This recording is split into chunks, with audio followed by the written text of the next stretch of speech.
ప్రతి ఏడాది ఎన్నో సినిమాలు రిలీజ్ అవుతుంటాయి. అలాగే 2024లో తెలుగు సినీ ఇండస్ట్రీ నుంచి చాలా మంచి సినిమాలు వచ్చాయి. జనవరిలో హనుమాన్ మూవీ నుంచి మొదలు పెడితే డిసెంబర్లో పుష్ప 2 వరకు హిట్ సినిమాలు వస్తూనే ఉన్నాయి. ఇలా వచ్చిన టిల్లు స్క్వేర్, కల్కి, దేవర, కా సినిమాలతో టాలీవుడ్ ఇమేజ్ పెరగటం, ఈ ఊపుతో 2025లో మన హీరోలు పాన్ ఇండియా సినిమాలతో రాబోతున్నారు. అయితే 2024లో భారీ అంచనాలతో వచ్చిన స్టార్ హీరో సినిమాలు డిజాస్టర్గా నిలిచాయి.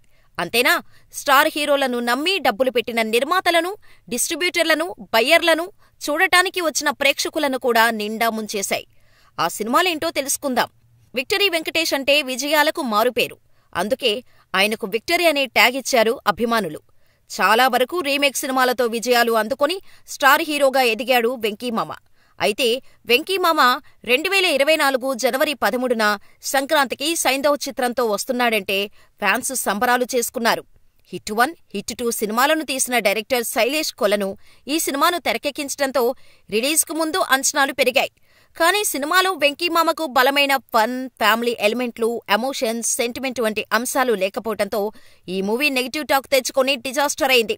ధనుష్ రజనీకాంత్ అల్లుడుగానే కాకుండా అతనికంటూ ప్రత్యేకమైన ఫ్యాన్ ఫాలోయింగ్ ఉంది.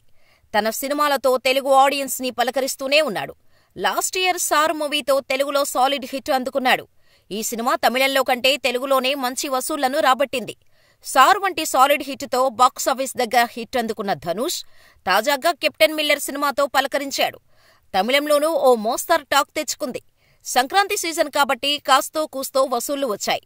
అక్కడ విడుదలైన 2 వారాల తర్వాత తెలుగులో విడుదలైన ఈ సినిమా ఇక్కడ ఓ మోస్తారు వసూళ్లను రాబడుతుందని అందరూ అనుకున్నారు. కానీ ఇక్కడ ఈ సినిమా బొక్కబోర్లా పడింది. రిపబ్లిక్ డే హాలిడేను ఈ సినిమా క్యాష్ చేసుకోలేకపోయింది. ధనుష్ హీరోగా శివరాజ్ కుమార్, సందీప్ కిషన్ ఇతర ముఖ్య పాత్రల్లో నటించిన చిత్రం కెప్టెన్ మిల్లర్ జనవరి 25న ప్రేక్షకుల ముందుకు వచ్చి తెలుగులో బిగ్గెస్ట్ డిజాస్టర్గా నిలిచింది. సినిమాను కొని రిలీజ్ చేసిన వారికి మొత్తం డబ్బులు పోయాయి. ఇక మాస్ మహారాజా రవితేజ ఫిబ్రవరి 9న ఈగల్ సినిమాతో వచ్చి అభిమానులను తీవ్ర నిరాశపరిచారు. కార్తీక్ ఘట్టమనేని దర్శకత్వంలో వచ్చిన ఈ సినిమా బాక్సాఫీస్ వద్ద భారీ డిజాస్టర్గా ముగిసింది. పీపుల్ మీడియా ఫ్యాక్టరీ బ్యానర్లో అధిక బడ్జెట్తో ఈ చిత్రాన్ని రూపొందించారు. అర్హత లేనివాడి చేతిలో ఆయుధం ఉండకూడదనే సంకల్పంతో హీరో చేసిన మారణ హోమమే ఈగల్. ఆయుధంతో విధ్వంసం చేసేవాడు రాక్షసుడు, ఆయుధంతో విధ్వంసం ఆపేవాడు దేవుడు. ఆ దేవుడు రాక్షసుడిగా ఎందుకు మారాడన్నదే ఈగల్ కథ. కానీ థియేటర్లలో ఆశించిన వసూళ్లు రాబట్టలేకపోయింది. ఫస్ట్ వీకెండ్లో పర్వాలేదనిపించినా ఆ తర్వాత నిలబడలేకపోయింది. సూపర్ స్టార్ రజనీకాంత్ అతిథి పాత్రలో నటించిన లాల్ సలాం మూవీ కూడా ఫిబ్రవరి 9న థియేటర్లలో రిలీజ్ అయింది. రజనీ కూతురు ఐశ్వర్య రజనీకాంత్ ఈ సినిమాను డైరెక్ట్ చేయగా లైకా ప్రొడక్షన్స్ నిర్మించిన ఈ సినిమా రజనీ అతిథి పాత్రపై భారీ ఆశలు పెట్టుకున్నా అది వర్కౌట్ కాలేదు. 9 ఏళ్ల తర్వాత మళ్లీ మెగాఫోన్ పట్టుకున్న ఐశ్వర్య ఈ మూవీ ద్వారా తీవ్రంగా నిరాశపరిచింది. లాల్ సలాం సినిమాకు తొలి రోజు నుంచే దారుణమైన టాక్ వచ్చింది. ఇలా తొలి షో నుంచే నెగటివ్ టాక్ రావడంతో బాక్సాఫీస్ దగ్గర డిజాస్టర్గా మిగిలిపోయింది. మెగా ప్రిన్స్ వరుణ్ తేజ్ నటించిన pan Indian movie Operation Valentine March 1న థియేటర్లో విడుదలైంది. ఈ సినిమాకు శక్తి ప్రతాప్ సింగ్ హడా దర్శకత్వం వహించాడు. వరుణ్ తేజ్ చేసిన ఏరియల్ యాక్షన్ డ్రామా ఈ సినిమా తెలుగు, హిందీ భాషల్లో విడుదలైంది.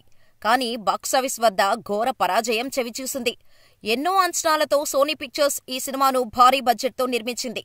2019 బాలాకోట్ ఎయిర్ స్ట్రైక్స్ ఆధారంగా ఈ సినిమా తీశారు. కానీ ఏమాత్రం ఈ సినిమా ప్రేక్షకులను ఆకట్టుకోలేకపోయింది. దీంతో డిజాస్టర్ రిజల్ట్స్ ని అందుకోవాల్సి వచ్చింది. చాలా ఏళ్లుగా బ్లాక్ బస్టర్ హిట్ కోసం ప్రయత్నిస్తున్న మ్యాచస్టార్ గోపీచంద్ ఎన్నో అంచనాలతో మహాశివరాత్రి స్పెషల్గా మార్చి 8న ప్రేక్షకుల ముందుకు వచ్చాడు. కానీ గోపీచంద్కు ఈ సినిమా నిరాశ మిగిల్చింది. దీంతో భీమా మూవీ బాక్సాఫీస్ ఫెయిల్యూర్గా మారింది. హర్ష దర్శకత్వం వహించిన ఈ చిత్రాన్ని శ్రీ సత్యసాయి ఆర్ట్స్ బ్యానర్లో రూపొందించారు. పోలీసు కథలు, మాస్ పాత్రలు గోపీచంద్కు కొత్త కాదు.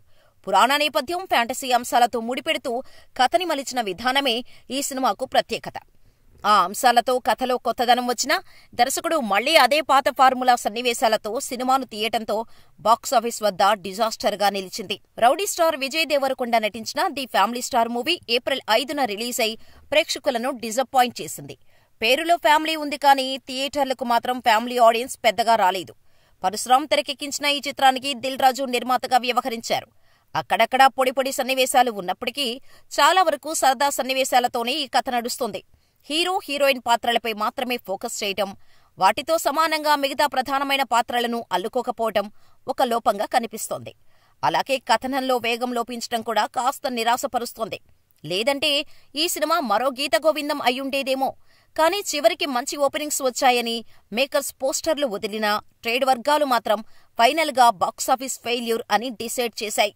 కమల్ హాసన్, సిద్ధార్థ్, సముద్రఖని, బాబీ సింహ, ఎస్.ఏ. సూర్య, రకుల్ ప్రీత్ సింగ్, ప్రియా భవానీ శంకర్ ఇలా భారీ తారాగణంతో శంకర్ తీసిన భారీ ప్రాజెక్ట్ ఇండియన్ 2. ఈ మూవీని లైకా, రెడ్ జైంట్ కలిసి సంయుక్తంగా నిర్మించాయి. ఈ చిత్రాన్ని తమిళ, తెలుగు, హిందీ భాషల్లో జూలై 12న భారీ అంచనాలతో రిలీజ్ చేశారు. ఈ సినిమాలో శంకర్ స్థాయిలో గ్రాండియర్ విజువల్స్ అన్నీ కనిపించినప్పటికీ ప్రధానమైన ఎమోషన్ ప్రేక్షకులను కనెక్ట్ చేయలేకపోతోంది. 3 గంటల సేపు ఆడియన్స్ ని థియేటర్లో సేనాపతిని విసిగించేశాడు. ఇలా శంకర్ ఆడియన్స్ పల్స్ ని పట్టుకోవటంలో ఫెయిల్ అవ్వటంతో డిజాస్టర్గా నిలిచింది. చాలా కాలంగా సరైన సక్సెస్ కోసం కష్టపడుతున్న అల్లు శిరీష్ ఆగస్టు 2న బడ్డీ సినిమాతో భారీ అంచనాలతో ప్రేక్షకుల ముందుకు వచ్చాడు.